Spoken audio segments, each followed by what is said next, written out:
এলাকার মধ্যে আছি, কিন্তু এমন একটা শিক্ষা প্রতিষ্ঠানে বারবার কমিটি হয় অ্যাডক কমিটির মাধ্যমে, অর্থাৎ এখানে হেডমাস্টার আছে, আরও কিছু লোক আছে, তারা বসি মানে এই স্কুলের মধ্যে বিগত দিনে কমিটিগুলো করছে।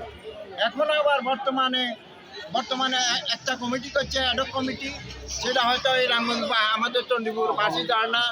এখানে এই চণ্ডীপুর হাই স্কুলের একটা ঐতিহ্যবাহী স্কুল, এখানে মেট্রো যদি মানুষকে জানায়, আগে যেমন আমি দীর্ঘদিন 40 বছর যাবত এই এলাকার মধ্যে আছি, আগে যতগুলো হাই স্কুলের মধ্যে নির্বাচন হতো ভোটাভুটির মাধ্যমে হইতো, একটা প্রতিযোগিতা হইতো, কিন্তু আজকে 17-18 বছর এই চণ্ডীপুর হাই স্কুলের মধ্যে কোনো পূর্ণাঙ্গ কমিটি হয় নাই।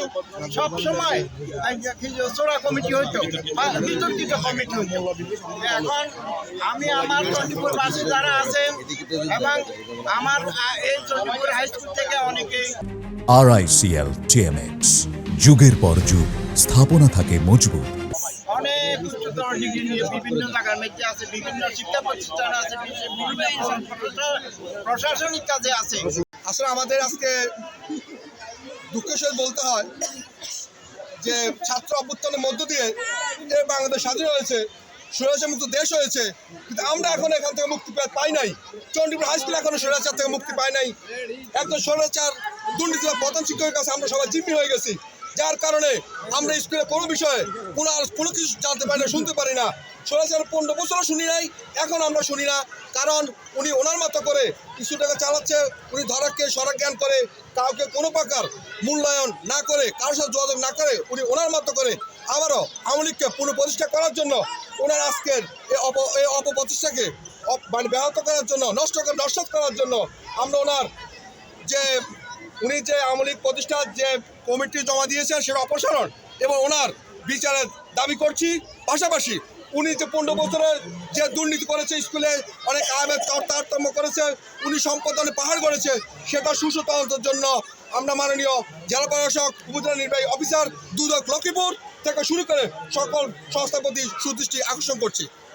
ধন্যবাদ। আমাদের যে কমিটিটা হয়েছে, এই কমিটিটার বিষয়ে আমি তীব্র নিন্দা এবং প্রতিবাদ জানাচ্ছি।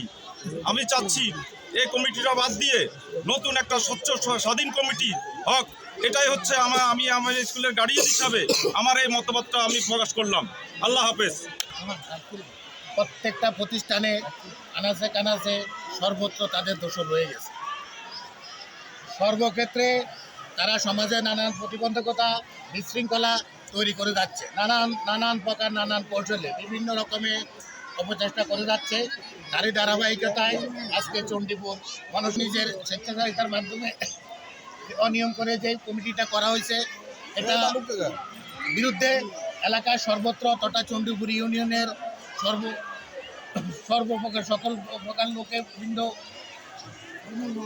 এটার অভিভাবকে এই স্বেচ্ছাচারিতার আপনারা এটা ব্যবস্থা নেবেন এবং আপনারা এটা বাতিল করবেন।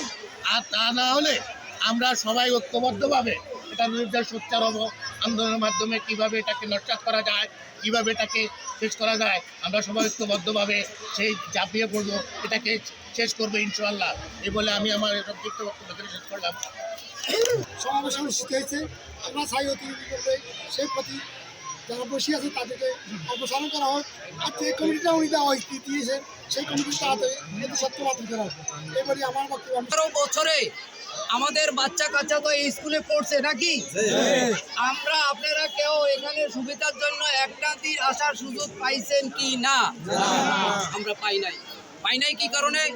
এখানে এই অত্যাচারী আওয়ামী লীগের ক্যাডার দ্বারা, আওয়ামী লীগের এই দুঃশাসিত লোক দ্বারা, অত্যাচারী লোক দ্বারা এই স্কুল পরিচালিত কমিটি ছিল। এদের কারণে আমরা এখানে আসতে পারি নাই। এরা যদি কখনো এই অভিভাবক বোর্ডের বিধি ব্যবস্থা করতো, আমরা যদি সদস্য হিসাবে আমাদের এখানে আমরা যারা আছি বা অভিভাবক হিসাবে আমরা যারা এই স্কুলের ছাত্রছাত্রীর অভিভাবক হিসাবে আছি, আমরা যদি কখনো একটা ফরম নিতে আসতাম, আমাদেরকে 1 মাইল দূরে থেকে দেওয়া করতো না মিছা? তো সেই আলোকে আজকের এই কমিটিও বাস্তবায়ন হয়েছে, এটা কি আমরা মান নিব?